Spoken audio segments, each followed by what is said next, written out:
Donc Vincent Cotte pardon, et Rémi Siassia, business developer et marketplace directeur à La Redoute Marketplace. Et vous avez donc une présentation sur votre retour d'expérience. On a envie de savoir, est-ce que ça marche, la plateforme Ad-hoc et les best practices pour les vendeurs et pour les acheteurs, évidemment. Je vous laisse.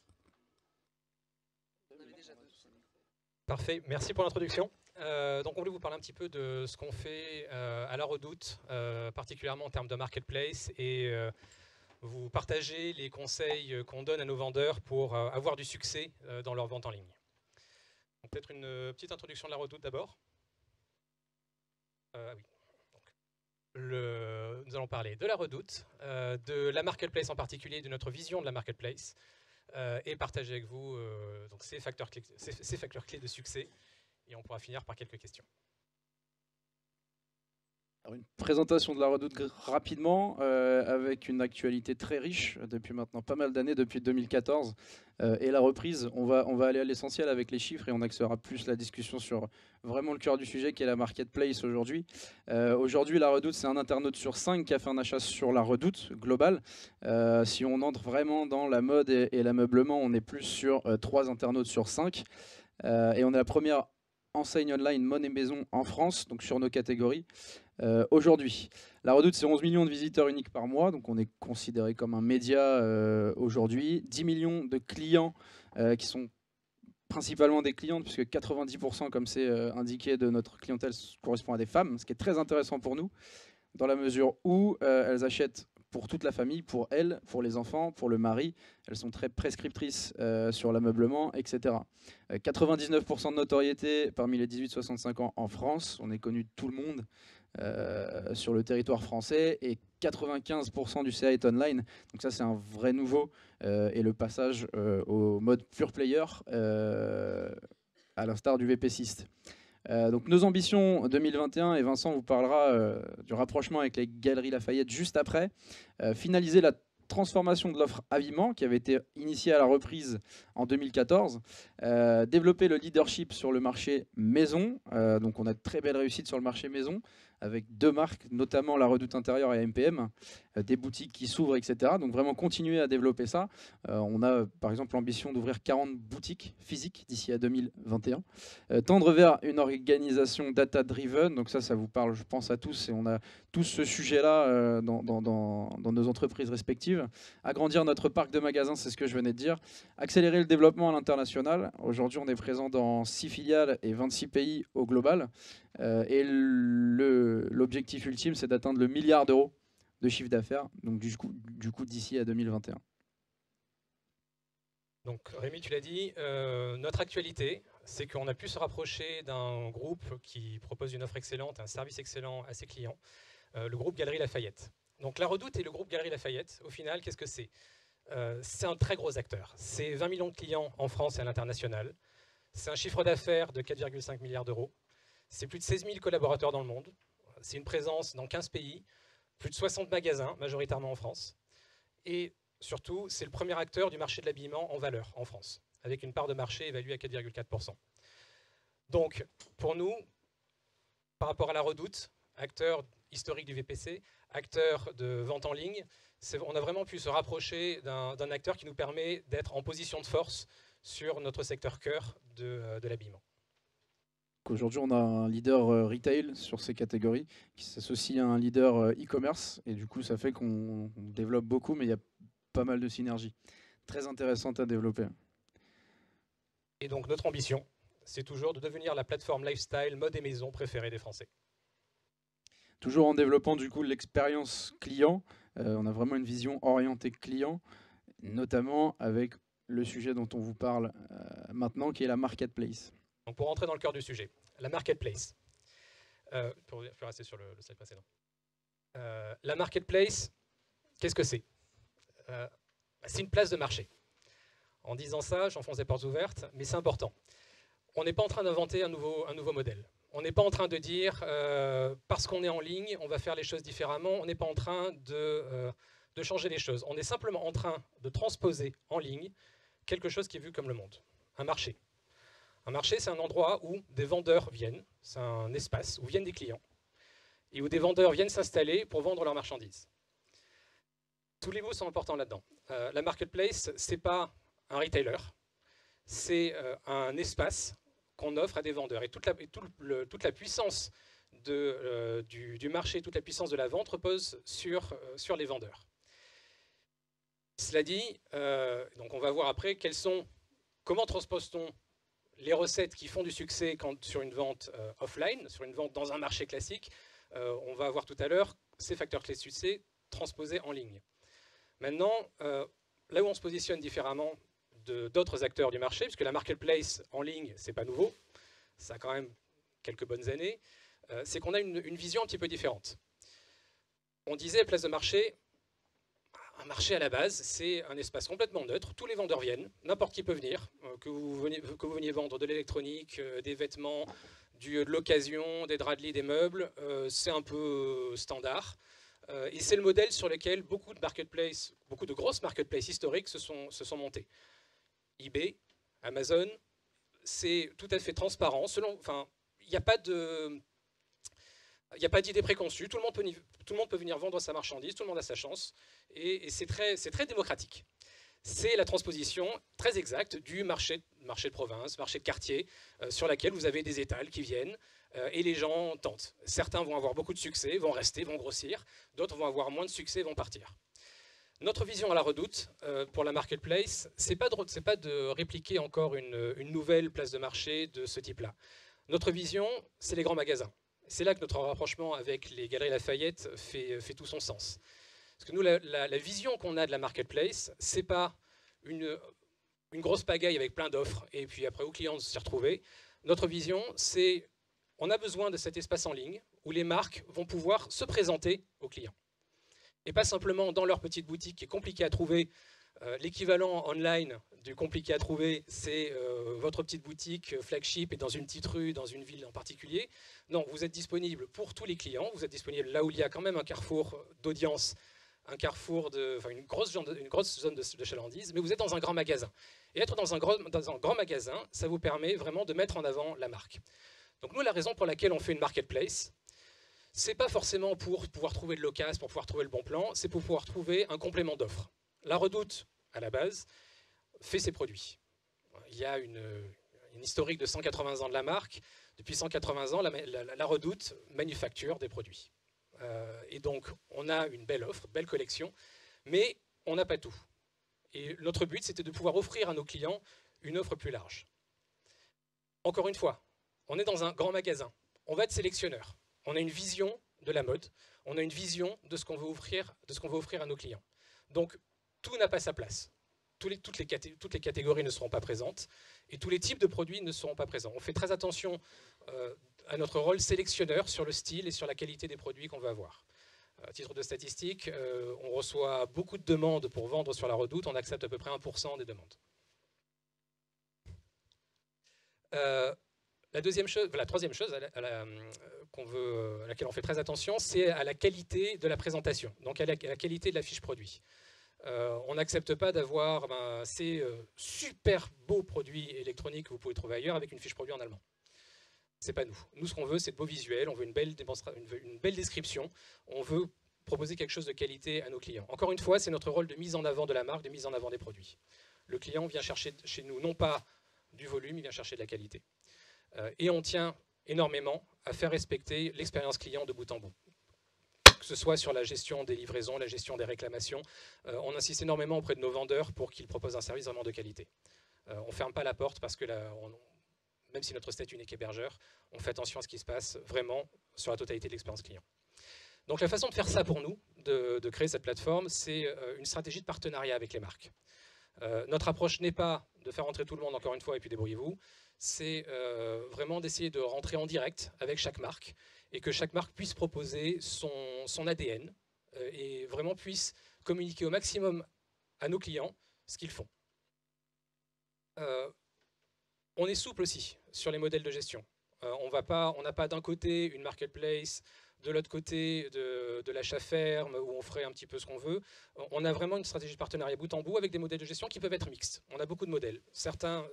Certaines de nos marques sont en achat ferme seulement, d'autres en marketplace seulement, d'autres ont un modèle mixte qui leur permet d'une part d'être très fort sur leur cœur de cible, leur cœur de produit, et de les faire offrir par la Redoute, ce qui est quand même valorisé par les clients, et de pouvoir offrir derrière la totalité de leur collection, ce qui serait impossible dans un magasin normal ou dans un magasin qui achète les produits. Et la dernière chose, c'est qu'on ne travaille qu'avec des professionnels, avec des professionnels de qualité, vous l'aurez compris. Donc tous les vendeurs sont du B2B. Là, on va passer sur la partie facteurs clés de succès, donc ça va suivre clairement le discours de Vincent. Donc les facteurs clés de succès, il y en a plusieurs, on va tous les aborder. C'est comment bien vendre une fois qu'on monte en ligne. Donc là, dans le rôle d'une marque, le but c'est de se dire que je vais publier une offre sur la Redoute et se mettre à la place du client final, et on est tous des clients finaux à la fin quand on achète, quand on s'habille, quand on achète du meuble, etc. Et qu'est-ce qu'on voudrait voir, nous, en tant que client, pour pouvoir être rassuré et à la fin acheter.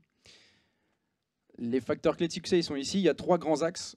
C'est la publication du catalogue, donc la qualité de publication. On va revenir en détail dessus. L'animation commerciale. Une fois que le catalogue est publié, qu'est-ce qu'on fait pour dynamiser le catalogue, les ventes et aller chercher les clients en ligne, le trafic qui sera amené par la Redoute. Pardon.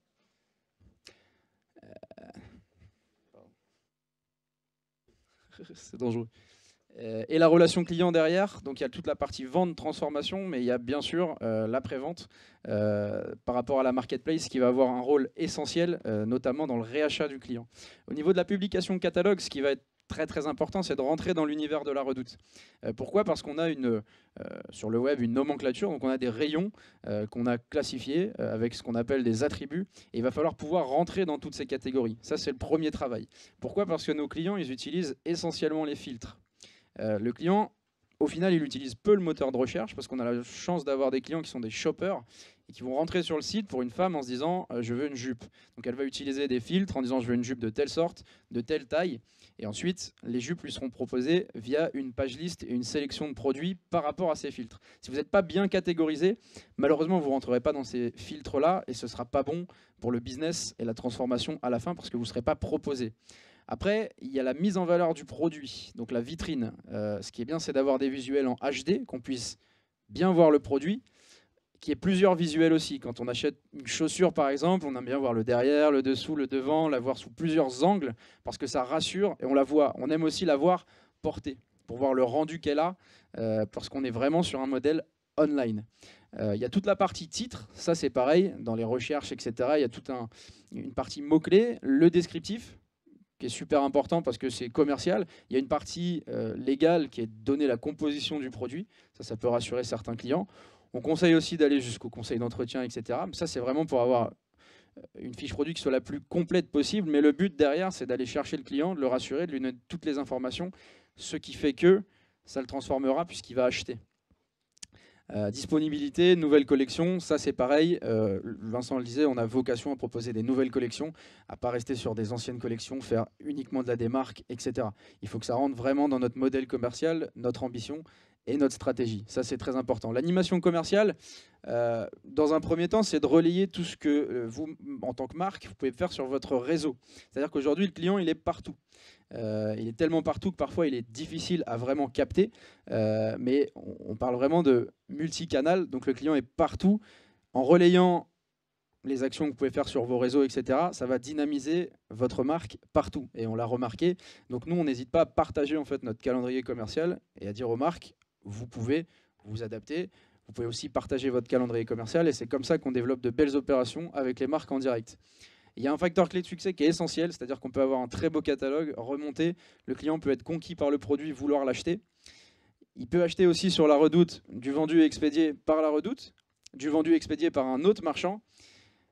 Et la question des frais de port, c'est là qu'elle est très importante, parce qu'on est arrivé jusqu'au panier, donc on est presque à la fin, il reste un pas à faire, et ce qui peut bloquer, c'est la partie frais de port, clairement. Parce que si un client, c'est un exemple, achète chez 3 marchands différents, et que chaque marchand propose 5 € de frais de port, il aura 15 € de frais de port à payer. Et là, c'est abandon du panier dans 100% des cas.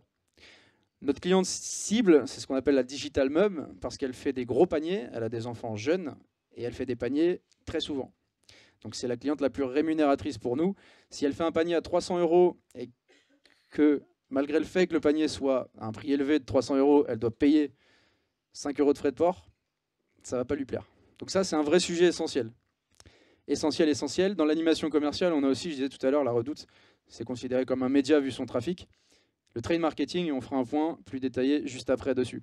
La relation client, c'est le traitement des commandes, le respect de la promesse client, donc c'est-à-dire qu'on va proposer vos conditions, parce que, comme disait Vincent, une marketplace, c'est un marché, donc ce sont vos conditions.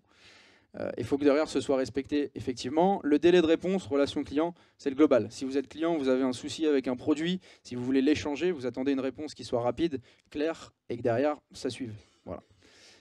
Et la langue, Vincent le disait, donc on fait très attention, on travaille avec des marques qui viennent de l'étranger, à ce que tout soit bien traduit, et à ce qu'il y ait une relation client aussi qui soit en français et uniquement en français. Donc voilà, ça c'est tout un mix de paramètres qui va faire que votre offre, au-delà de la notoriété de votre marque, etc., aura du succès sur la Redoute. Avant de rentrer dans le détail là-dessus, vous l'aurez compris, on aurait fait une présentation assez similaire pour les facteurs clés de succès dans un grand magasin à Haussmann, au Galeries Lafayette. Ayez une bonne animation commerciale, intégrez-vous bien dans le magasin, mettez-vous à la place du client, regardez ce qu'il veut, présentez bien votre produit. Et ça, je pense que c'est un des écueils les plus difficiles, bizarrement, pour les marques, c'est présenter leurs produits.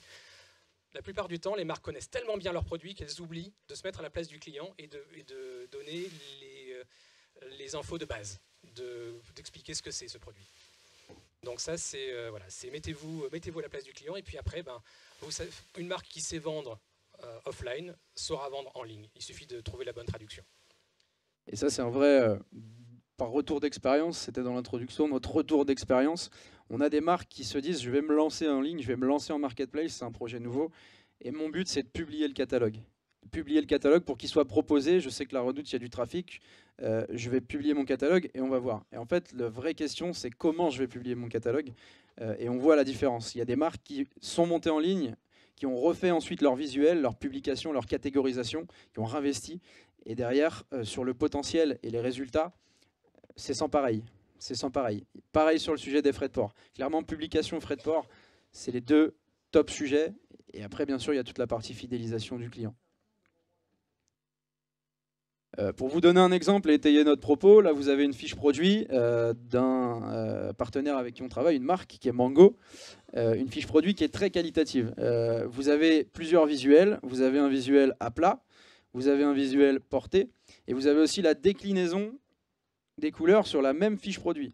Très important aussi, si vous avez un même produit en plusieurs couleurs, on demande systématiquement à nos marchands que la déclinaison couleur et taille soit sur la même fiche produit. Ça évite d'avoir 18 fois, s'il y a 18 couleurs, le produit en ligne, c'est pas bon pour le client, pour son parcours, etc. Pareil dans les rankings, nous on fonctionne via un algorithme global.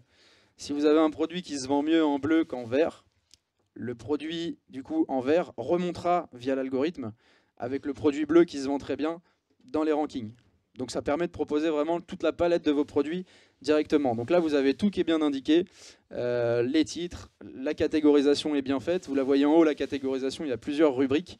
Et vous avez les visuels qui donnent envie et une fonction zoom aussi que les clients apprécient. Dans le descriptif, vous avez tout, description du produit, composition, j'en parlais, entretien, on est complet, le client est rassuré. Et Mango, c'est un de nos plus gros partenaires en termes de chiffre d'affaires annuel en marketplace. Et après, tout ça, ce sont des choses qui se testent. Vous pouvez tout à fait arriver avec une première page produit, voir la transformation et changer des choses. Et puis regarder si ça transforme mieux, si les clients comprennent plus facilement. Une première étape qui coûte pas cher et qui peut avoir beaucoup de succès, c'est de faire un petit Friends and Family, de montrer vos fiches produits autour de vous à quelqu'un qui ne travaille pas dans votre société. Et vous allez avoir du feedback intéressant. On va enchaîner, on va prendre les questions ensuite. La partie trade marketing dont on parlait tout à l'heure, Vincent va vous faire un point rapide dessus. Donc voilà, la partie trade marketing, c'est vraiment comment vous faites venir du trafic sur vos pages. Parce que pour que vos pages soient achetées, enfin pour que vos produits soient achetés, il faut qu'ils soient vus. Donc on offre plusieurs outils sur la Redoute.